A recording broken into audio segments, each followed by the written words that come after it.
Bạn có tin rằng một võ sĩ mới chỉ 20 tuổi lại đang được dự đoán có thể hạ gục cả Anthony Joshua lẫn Tyson Fury? Đúng vậy, và lời tuyên bố gây chấn động ấy không đến từ ai khác ngoài David Haye, cựu vô địch thế giới hạng nặng. Một lời khẳng định khiến cả làng quyền Anh phải rùng mình. Moses Itama, chàng trai còn chưa bước qua tuổi đôi mươi, liệu đã thật sự là cơn ác mộng mới của những gã khổng lồ? Câu chuyện bắt đầu sau chiến thắng hủy diệt của Itama trước Dillian Whyte hồi giữa tháng 8.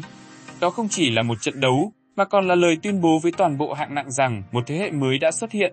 Và giờ đây, khi Haye khẳng định Itama đủ sức vượt qua Joshua, Fury, thậm chí chỉ còn Usyk là thử thách cuối cùng, thì một cú tuyết đang khiến dư luận bùng nổ. Trước khi đi sâu hơn, đừng quên nhấn đăng ký kênh Tri Thức Vô Tận để không bỏ lỡ những câu chuyện boxing đỉnh cao. Và nếu bạn là fan trung thành, hãy ghé giỏ hàng bên dưới để chọn cho mình những sản phẩm sức khỏe, dụng cụ và trang phục phẫu thuật chính hãng, vừa ủng hộ kênh, vừa tiếp thêm lửa đam mê.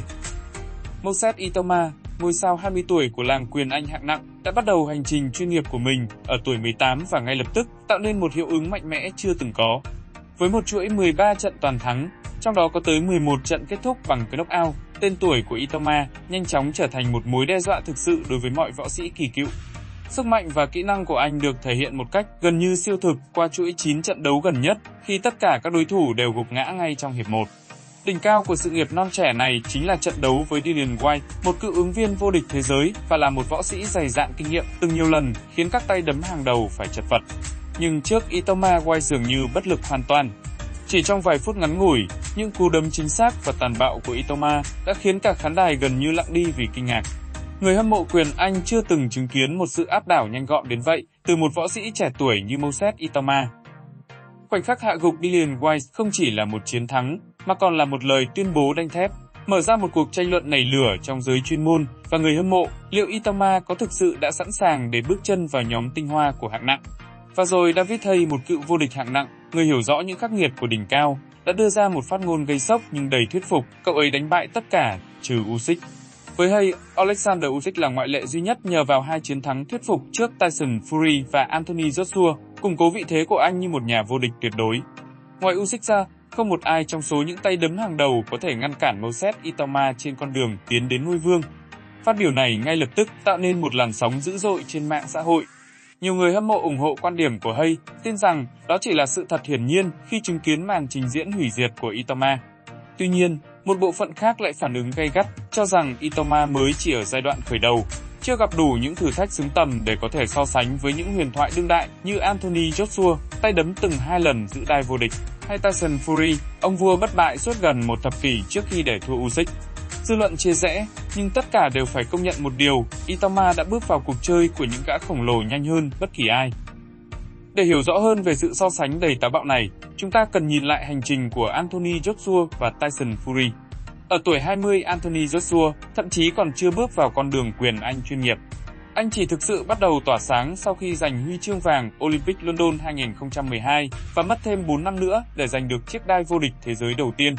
Trong khi đó, Tyson Fury ở tuổi đôi mươi vẫn còn loay hoay với những trận đấu ít tiếng tăm, phải mất đến 7 năm đầy gian nan để có được cơ hội đối đầu với Vladimir Klitschko và làm nên lịch sử. Nhưng với Moses Itama, chỉ sau 13 trận đấu, cái tên của anh đã được đặt cạnh Joshua, Fury và thậm chí là nhà vô địch tuyệt đối Usyk. Tốc độ thăng tiến thần tốc ấy chính là lý do khiến David Haye không ngần ngại dự đoán một tương lai chói sáng và một vị thế độc tôn cho tài năng trẻ này. Sự khác biệt trong hành trình của Itama so với những người đi trước cho thấy một sự tự tin và khát khao chinh phục mạnh mẽ đến nhường nào. Anh không muốn chờ đợi, không muốn đi theo lối mòn của những người đi trước. Tất nhiên, bản thân Itama cũng chẳng giấu giếm tham vọng của mình.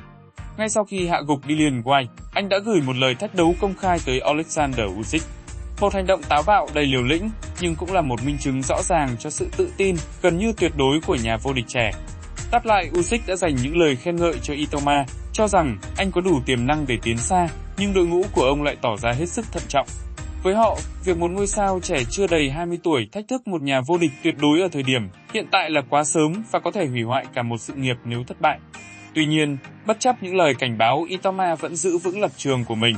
Anh không muốn chờ đợi, không muốn đi theo lối mòn mà giới chuyên gia vạch ra. Anh tin rằng thời gian là thứ xa xỉ và anh cần phải nắm bắt mọi cơ hội để vươn tới đỉnh cao ngay bây giờ. Điều thú vị là trong khi Joshua và Fury đang đi vào giai đoạn cuối của sự nghiệp, Itama lại đang ở điểm khởi đầu đầy triển vọng.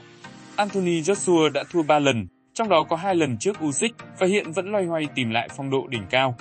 Tyson Fury thì đã chính thức tuyên bố giải nghệ từ tháng 1 sau 2 thất bại liên tiếp trước Usyk. Chính sự đối lập này khiến câu chuyện càng trở nên kịch tính và hấp dẫn. Một bên là những huyền thoại đã bước qua đỉnh cao, một bên là ngôi sao trẻ đang lao lên như vũ bão, sẵn sàng xô đổ mọi kỷ lục. Các chuyên gia phân tích cũng bắt đầu mổ xẻ phong cách của Itama một cách tỉ mỉ. Không chỉ sở hữu sức mạnh hủy diệt, anh còn có kỹ thuật cực kỳ sạch sẽ và hiệu quả. Những cú dắt chính xác, khả năng kiểm soát khoảng cách và phản xạ nhanh nhạy khiến đối thủ khó lòng tìm được bất kỳ điểm yếu nào trong lối đánh của anh. David Haye thậm chí còn nhấn mạnh một cách đầy cảm thán, không có một khe hở nào trong lối đánh của cậu ấy. Tôi chưa từng thấy sự hoàn hảo đến vậy từ một võ sĩ trẻ. Lời khen ngợi này không phải ai cũng dám dành cho một tay đấm mới chỉ 20 tuổi.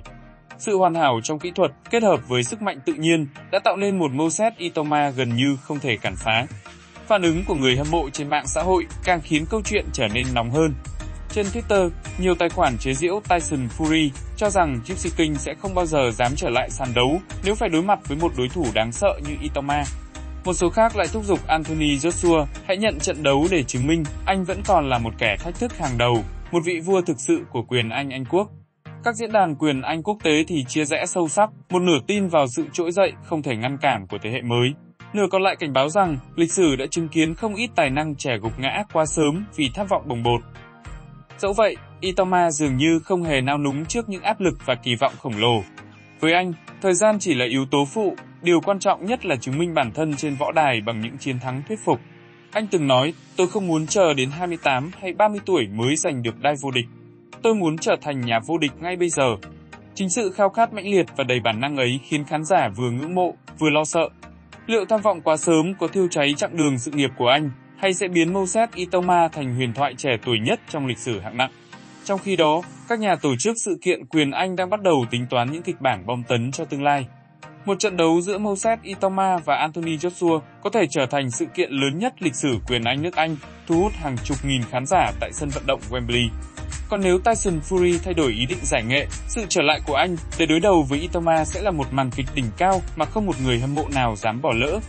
Tuy nhiên, cả hai kịch bản đều phụ thuộc vào việc Alexander Usyk sẽ bảo vệ đai vô địch thế nào và liệu ông có muốn trao cơ hội cho chàng trai 20 tuổi đang tràn đầy nhiệt huyết này hay không.